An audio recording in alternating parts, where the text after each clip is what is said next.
Guys,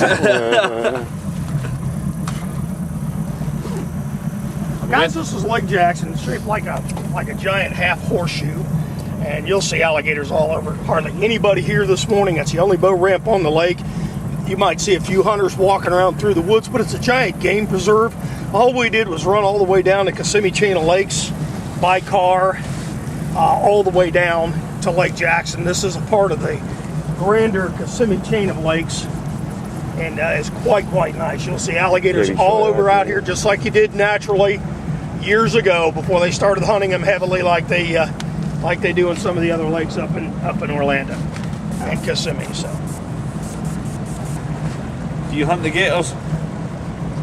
What's that? Do you do any gator hunting? Are you preservation? We do. Yeah. It's a lottery permit though. Yeah. And all it does with me personally, it interferes with my guiding. It just does. It takes up too much. It's like when you're a guide in Florida, it's like doing the hunting. It's because we can fish year round. Well, up north, people always say, "Well, my buddy's a fisherman and he's a hunter too." Well, he has to be. It snows up there; they can't fish all year round. See, here we can. So yeah, it just screws us up. So all it does. I've been on many of them, but it takes too much away from our regular work. And guys, if you're good right there, you might want to hold on to your. We're not going to run real fast. The grass is going to be real thick. This is all hydrilla from South America. But when I get on plane, you'll feel the engine wanting to grab it. Don't worry about that. There's an alligator right in front of you. See those two little lumps right off the bow, way up there off the grass? Yeah. They're everywhere out here. Actually, they're out here so heavy, they're almost a nuisance to us. So, if you guys are good, I'm going to ease this on up. You got everything you need? That's cool.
Very hard on the engine. This I'll tell you a little bit about this grass. There's another one right there. Another one right there in front of you off to your left, cruising. Well, there's a series. These holes get bigger in the lake. One of the reasons the grass is so thick in the lake right now, the lake has been closed for about 8 or 9 months to build that new series of bridges. There's a site observation tower over there. This is one big state facility. But they had it closed, so they let the grass grow, so it's very, very thick, but it's definitely fishable. I'll pull around the side of it. It's very hard to run that trolling motor, so we'll just run the big engine right up in here.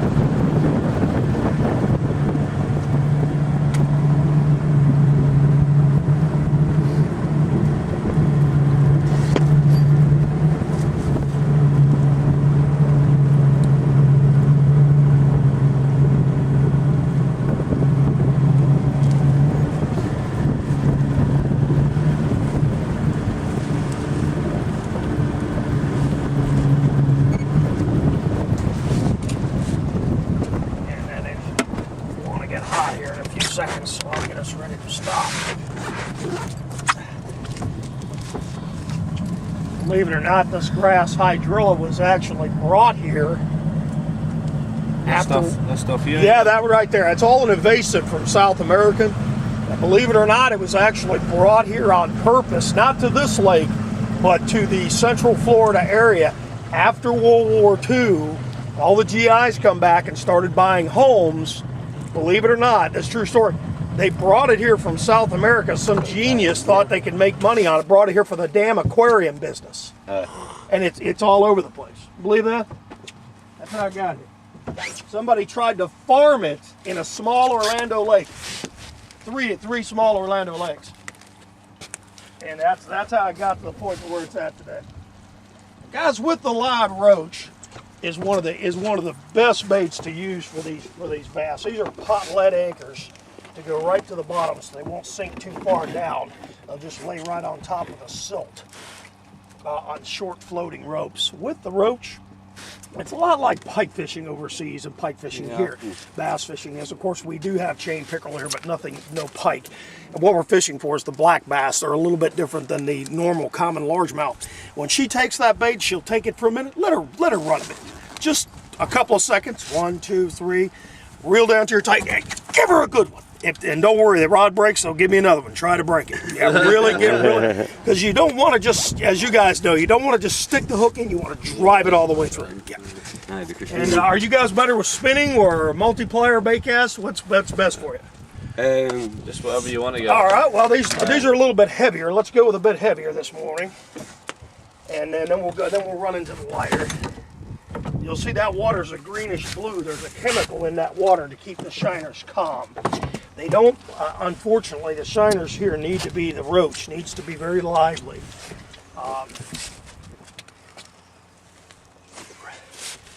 Give her a toss. Now these drags may seem a bit tight to you. Don't let that worry you. What's the breaking strain?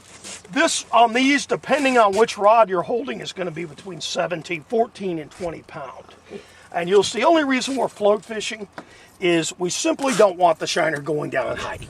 The lake is so full of weeds. If it had less weeds, we could free line and do some other things. But right now, we can't do that. Right now, we're going to pretty much need to run a float. What you would not